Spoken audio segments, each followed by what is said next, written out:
से बगावत हो रही है। इसने भी वही सहारा लिया जनता का ध्यान भटकाने के लिए। इसने भी भारत से लड़ाई थोपने के लिए कई बार अक्सर उत्साह वाले काम किए हैं। अभी हाल में इसने तवांग में घुस गया। अरुणाचल प्रदेश का जगह है तवांग घाटी। तवांग में जहाँ बोमडीला दर्रा भी है, तवांग जिला में है, वहां पे चाइनीज सैनिक ऊपर आने लगे भारतीय पोस्ट पर। भारतीय सैनिकों ले डंडा मार के कपार फाड़ दिया सब चाइनीज सबका।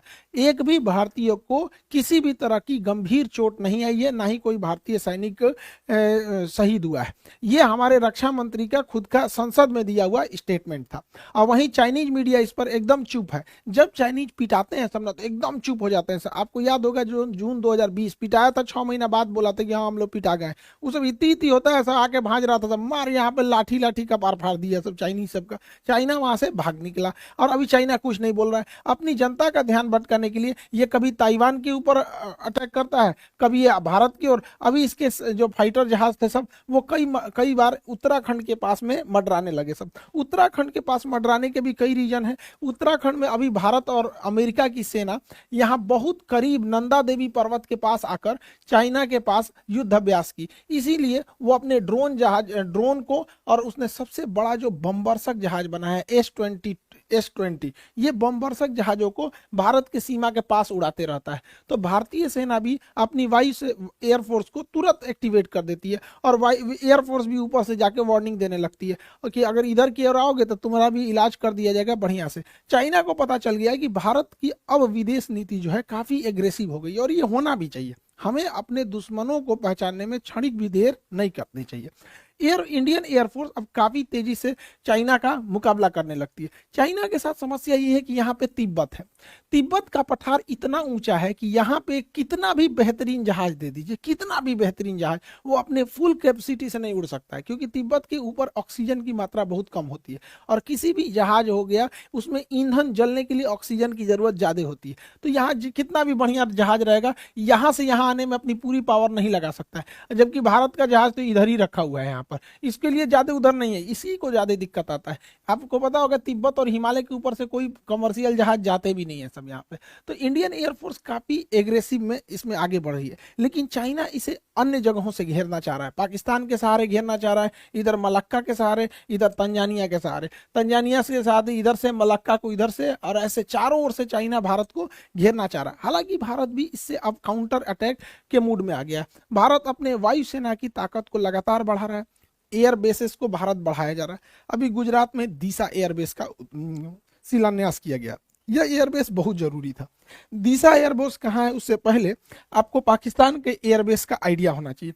पाकिस्तान का इधर का एरिया है बलूचिस्तान, इधर उसके दुश्मन कम है अफगानिस्तान है, तो उसमें अफगानिस्तान के पास कोई उतना टेक्नोलॉजी ही नहीं है। और उसका ज्यादातर एयरबेस अगर आप देखेंगे तो ये भारत की ओर मिलेगा। ये उसने पाक ऑक्युपाइड कश्मीर है, पीओके पे कब्जा कर लिया है यहाँ पे। अब यहाँ अगर आप ध्यान देंगे तो ये पाकिस्तान के बहुत सारे एयरबेस है, जिसमें एक तो यहाँ शहबाज एयरबेस इसका बहुत प्रसिद्ध है। यहाँ F-16 जहाजें रहती हैं। शहबाज एयरबेस, सुकूर एयरबेस, यहाँ पर मीरपुर एयरबेस, ये 3 एयरबेस पाकिस्तान के बहुत ही फ्रंट लाइन की एयरबेस है भारत को आगे की ओर काउंटर करने के लिए। और एक कश्मीर के पास में आया स्कार्दू एयरबेस। ये एग्जाम में क्वेश्चन पूछते हो भैया स्कार्दू एयरबेस कहाँ, पीओके में ही है स्कार्दू। तो कुछ जगह जो है ना करंट में जब फेमस हो जाते हैं तो उससे कुछ कुछ क्वेश्चन पूछता है, इसलिए याद रखने आता है। तो यहाँ मीरपुर एयरबेस, सुकूर एयरबेस और यहाँ शहबाज एयरबेस, यहाँ पर इन एयरबेस से भारत में अंदर तक हमला किया जा सकता था। इसको काउंटर करने के लिए जोधपुर में फलोड़ी एयरबेस था, गुजरात के कच्छ में नलिया एयरबेस था। तो ये यहाँ से इसे काउंटर किया जा सकता था, लेकिन अभी पीएम मोदी ने यहाँ पर एक दीसा एयरबेस का उद्घाटन किया। दीसा एयरबेस जो है अब यहाँ से और अंदर तक काउंटर अटैक किया जा सकता है। तो ये एयरबेस भारत के लिए बहुत जरूरी है, क्योंकि हमको हर तरफ से काउंटर अटैक के लिए रेडी रहना है, क्योंकि चाइना लगातार पाकिस्तान को सपोर्ट करते जा रहा है। तो ये एयरबेस जरूरी है।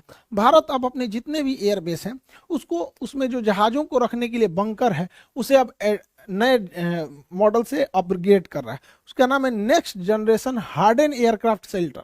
ये इतने मजबूत होते हैं कि रनवे के बाद जहाज को अगर इसमें ले आ देते हैं तो इसके ऊपर 1000 किलो का भी बम गिरा दिया जाता है ना, इसको कोई असर नहीं होता है। इसकी टेस्टिंग हो चुकी है। देखिए ये जहाज इसी के अंदर था, ये जहाज इसके अंदर था, इसको रख के तोड़ा है सब, ये ऊपर वाला ब्लास्ट हो गया है, जहाज चुपचाप निकल के चला गया। तो ये भारत इसको बहुत तेजी से अपने हर एक एयरबेस में इसको ला रहा है, ताकि जहाज जो है एयरबेस पे भी सेफ रह सके, ताकि युद्ध की स्थिति में काउंटर अटैक किया जा सके।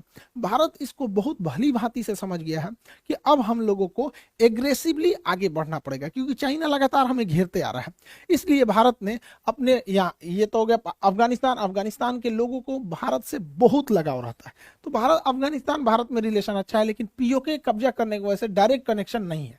यहाँ पर है आपका तजाकिस्तान, ये ताजिकिस्तान जो जगह है, यहाँ पर भारत 2 एयरबेस ले रखा है। यहाँ से हम चाइना के लिए भी काउंटर अटैक कर सकते हैं, यहाँ से पाकिस्तान के डीप एरिया में भी काउंटर अटैक कर सकते हैं। 2 एयरबेस है यहाँ पर, एक का नाम है ऐनी एयरबेस और एक का नाम है फारकोर एयरबेस। तो ये दोनों एयरबेस ताजिकिस्तान में, फारकोर और ऐनी एयरबेस, इससे हम लोग चाइना के एरिया में काउंटर अटैक और पाकिस्तान में कर सकते हैं। ये सबसे ज्यादा काम कब करेगा?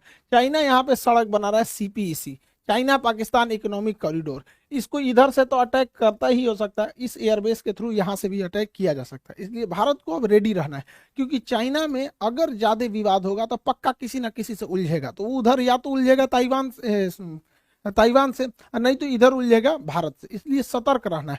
हम लोग के लिए भी एक तरह का ये लिटमस टेस्ट है। हालांकि भारत बहुत तेजी से अपने कदम आगे बढ़ा रहा है, लेकिन चाइना का सोच क्या है, वो सिल्क रूट के माध्यम से भारत को घेरना चाह रहा है। लेकिन चाइना की टेंशन क्या है, वो मलक्का के पास से यहाँ से भारत को, ये उसके लिए सबसे बड़ी समस्या है, क्योंकि मलक्का के पास भारत बहुत स्ट्रांग है। यहाँ पर हमारा अंडमान निकोबार है, ये अंडमान निकोबार में हमारी तीनों सेना रहती है, थल सेना, वायुसेना, नौसेना। साथ ही यहाँ नीचे में कोकोस आइलैंड है, कोकोस आइलैंड। चाइना यहाँ से या तो मलक्का से होकर निकलेगा या तो सुंडा से होकर निकलेगा। अगर मलक्का से होकर निकलेगा तो अंडमान निकोबार में कुछ आएगा, और अगर सुंडा से होकर निकलेगा तो कोकोस में कुछ आएगा।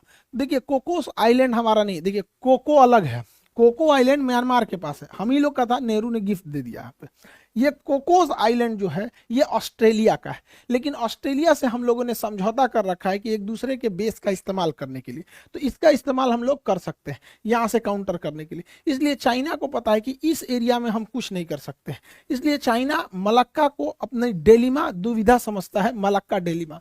इसलिए वो डायरेक्ट इस एरिया से समुंदर से घूम के नहीं आना चाहता है, वो डायरेक्ट सड़क के माध्यम से अपने सामान को यहाँ लाता है और इस रास्ते से निकल जाता है। यहाँ पे उसने बहुत बड़ी सड़क बना रखी है, इस सड़क के चारों ओर फैक्ट्री, पेट्रोल पंप, हॉस्पिटल्स, अलग अलग चीजों को खोल रखा है। इसका नाम है सीपीईसी।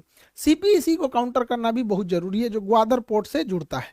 यहाँ पर सीपीईसी के लिए यहाँ पर हमको ऐनी एयरबेस और फारखोर एयरबेस यहाँ से काउंटर कर देंगे, और यहाँ ईरान का चाबहार बंदरगाह हम इसे काउंटर करके आइसोलेट कर सकते हैं। इसलिए रेडी रहने के लिए जरूरी है। हालांकि भारत के पास इसके अलावा भी बहुत सारी संभावना है। यहाँ पर चाइना इतना तेजी से एक्सपांड किया कि अफ्रीका का देश है जिबूती, जिबूती में इसने अपना एक सैन्य अड्डा ले लिया। अब जिबूती समुद्र का इतना पतला रास्ता है कि अगर यहाँ स्वेज नहर से कोई भी जहाज यूरोप से आएगी तो उसे जिबूती से जाना ही पड़ेगा, और जिबूती पे उसने एक भाड़े पे सैन्य अड्डा ले लिया यहाँ पे। लेकिन अच्छी बात यह है कि जहां इसने सैन्य अड्डा लिया है वहां से थोड़ी ही दूरी पर फ्रांस का भी सैन्य अड्डा है, और हमारा और फ्रांस का समझौता है कि हम एक दूसरे के सैन्य अड्डे का इस्तेमाल कर सकते हैं। तो यहाँ ये पैसा दे के सैन्य अड्डा ले रहा है, भारत वहां ऐसे ही पहुंच सकता है। इसके अलावा जरूरी है भारत सरकार को कि यहाँ पे यमन में अभी अशांति फैली हुई है, यमन का यह सोकोत्रा आइलैंड भारत के लिए एक वरदान साबित होगा, क्योंकि अगर हमारा सोकोत्रा आइलैंड पर अब अगर प्रेजेंस बन गया तो यहाँ से हम ग्वादर बंदरगाह को काउंटर कर सकते हैं, यहाँ से हम जिबूती को काउंटर कर सकते हैं, और यहाँ से हमारी सप्लाई लाइन को भी कोई नहीं रोक सकता है। लेकिन अभी यमन के सोकोत्रा आइलैंड पर किसी का ध्यान नहीं गया है, यहाँ पे करना चाहिए, सरकार को आगे बढ़ना चाहिए। चाइना ने इतना ज्यादा मात्रा में लोन दे रखा है अफ्रीकी देशों को कि उन्हें अपने कर्ज के जाल में फंसा लिया, और इस जाल में फंसाया बढ़िया से तंजानिया को। तंजानिया जो है इसका एक जंजीबार द्वीप है जो दुनिया में सबसे ज्यादा लौंग के उत्पादन के लिए प्रसिद्ध है। तंजानिया के सभी समुद्री तटों को चाइना मांग रहा है कि हमको दे दो लीज पे, ये सारे समुद्र तट पे हम अपने बंदरगाह बनाएंगे। और आपको पता है कि चाइना अगर बंदरगाह बना दिया तो वहां अपनी पनडुब्बी नौसेना की जहाजों को लाएगा। हम लोगों की लाख कोशिशों के बावजूद चाइना का जहाज यहाँ पर अपना लंगर डाल ही दिया। इसलिए इसे काउंटर करने के लिए भी भारत के पास कई सारे द्वीप हैं। सेशेल्स का द्वीप एजम्पशन आइलैंड, जिसमें भारत अपना मतलब बेस बनाने वाला है, सेशेल्स में यहाँ पर है। मॉरिशस में एग्लीगा द्वीप है। ये दोनों द्वीप यहाँ से काउंटर अटैक के लिए यहाँ पर अवेलेबल हो सकते हैं। तो कहने का सेंस ये है कि भारत को पहले से अब रेडी रहना चाहिए, क्योंकि चाइना में जहां उथल पुथल होगा तो शी जिनपिंग अपने देश की जनता का ध्यान अपने ओर से हटाने के लिए वो कि या तो ताइवान की ओर हमला करेगा या तो फिर भारत की ओर। हालांकि भारत की ओर करेगा नहीं, अब उसको पता है कि 62 नहीं रह गया, यहाँ पे आदमी दौड़ा के मारेगा उसको। हालांकि युद्ध में अब अगर देखेंगे तो वर्तमान परिदृश्य में कई सारी चीजें चेंज हो गए हैं। यूक्रेन युद्ध में ड्रोन ने पूरी तरह से कंप्लीट सिनेरियो को ही चेंज कर दिया। तुर्की जैसा देश ड्रोन के मामले में, ईरान जैसे देश ड्रोन के मामले में बहुत तेजी से आगे बढ़े हैं। तुर्की का कौन सा ड्रोन यूक्रेन में तबाही मचाया, और रूस जैसे शक्तिशाली देश को ईरान से क्यों ड्रोन मंगाने पड़े, इसे भी हम लोग समझेंगे। उससे पहले आप लोग को सूचना भाई, यूपीएससी वाले बैचों के लिए देखिए, बहुत सारे लड़के आप लोगों को हम बताए भी थे यूपीएससी के लिए जून में ही हम आपको अनाउंस